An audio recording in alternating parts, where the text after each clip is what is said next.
평소에는 정말 가까운 것처럼 보였는데 내가 한번 기대를 못 맞춰주자마자 갑자기 서운해하거나 멀어지는 사람이 있습니다.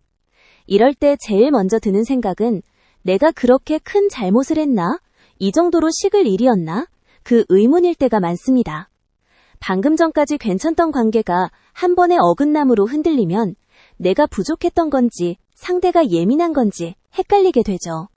그런데 이런 관계는 종종 깊은 안정감 위에 있던 관계라기보다 내가 계속 맞춰줄 거라는 기대 위에 가까움이 유지되던 경우가 많습니다.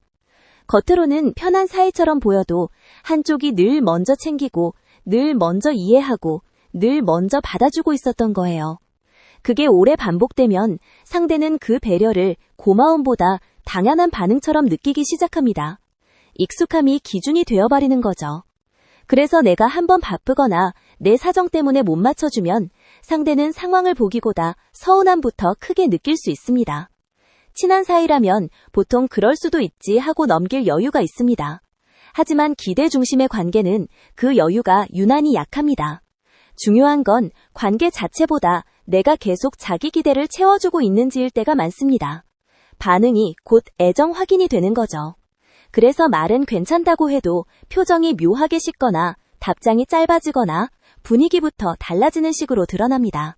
겉으로 크게 화를 내지 않아도 공기가 달라졌다는 건 오히려 더 빨리 느껴집니다. 내가 먼저 눈치를 보게 되죠. 이런 사람은 종종 상대의 행동으로 관계를 확인합니다. 그래서 한 번의 어긋남도 생각보다 크게 받아들입니다. 내가 한 번 안 해준 순간 이제 나를 덜 중요하게 생각하나 예전 같지 않나 이렇게 바로 해석해버리기도 합니다. 특히 상처를 오래 기억하는 사람일수록 그날의 상황만 보는 게 아니라 관계 전체가 흔들린 것처럼 받아들이는 경우가 많습니다. 여기서 중요한 건 그 사람이 나를 많이 좋아해서만 그렇게 반응하는 건 아니라는 점입니다. 불안이 섞여 있을 수도 있습니다. 나를 잃고 싶지 않은 마음과 내 방식대로 계속 확인받고 싶은 마음은 겉으로 비슷해 보여도 관계 안에서는 다르게 움직입니다. 진짜 가까운 관계는 한 번의 어긋남이 생겨도 사람보다 상황을 먼저 보고 쉽게 관계를 접지 않습니다. 속상할 수는 있어도 왜 그랬는지 묻고 서로의 사정을 조율하려고 하죠. 관계를 지키려는 쪽에 가깝습니다. 반대로 기대 중심의 관계는 원하던 반응이 안 나오면 그 순간 사람 전체를 서운한 사람으로 바꿔버리기 쉽습니다. 중간 과정이 별로 없습니다. 조금 속상하고 조금 실망하고 조금 멀어지는 식이 아닙니다. 생각보다 빨리 서운함에서 냉함으로 넘어갑니다. 그래서 나는 갑자기 벌을 받는 기분이 들기도 합니다. 이런 관계 안에 오래 있으면 나는 점점 조심스러워집니다. 이번에도 실망시키면 어쩌지? 그 긴장이 몸에 남기 시작합니다. 처음에는 내가 더 노력하면 괜찮아질 것 같아서 더 설명하고 더 맞춰주고 더 달래보게 됩니다. 하지만 갈수록 편안함보다 피로감이 커집니다. 내가 계속 관계의 온도를 맞춰야 하기 때문입니다. 여기서 꼭 기억해야 할 건 상대가 서운할 수는 있다는 점입니다. 문제는 서운함 자체보다 그걸 다루는 방식입니다.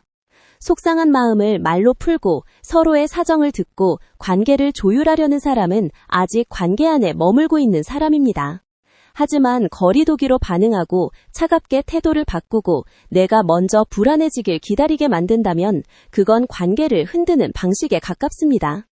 이럴 때 우리는 자꾸 내가 더 잘했어야 했나, 내가 더 민감하게 챙겼어야 했나, 먼저 나를 의심하게 됩니다. 그런데 모든 관계에는 한 번쯤 못해줄 수도 있는 날이 있습니다. 그 한 번도 버티지 못하는 관계라면 가까움의 깊이를 다시 봐야 합니다. 내가 해주지 않았을 때의 반응은 그 사람이 나를 얼마나 좋아하는지보다 관계를 어떤 방식으로 붙잡는지 더 잘 보여줄 때가 많습니다. 건강한 가까움은 늘 맞춰주지 않아도 쉽게 무너지지 않습니다. 오히려 그런 어긋남 속에서 서로를 더 현실적으로 알아갑니다. 그래서 중요한 질문은 왜 저 사람은 저렇게 서운해했지보다 왜 나는 그 반응 앞에서 긴장하게 되는가입니다. 오늘 이야기가 떠오르는 사람이 있다면 그 관계에서 내가 늘 맡아온 역할을 조용히 한번 돌아보셔도 좋겠습니다. 다음 월요일 영상에서는 늘 맞춰주다가 어느 순간 지쳐버리는 사람의 관계 심리라는 주제로 계속 괜찮다고 넘기던 사람이 왜 어느 순간 갑자기 마음을 닫게 되는지 이어서 풀어보겠습니다.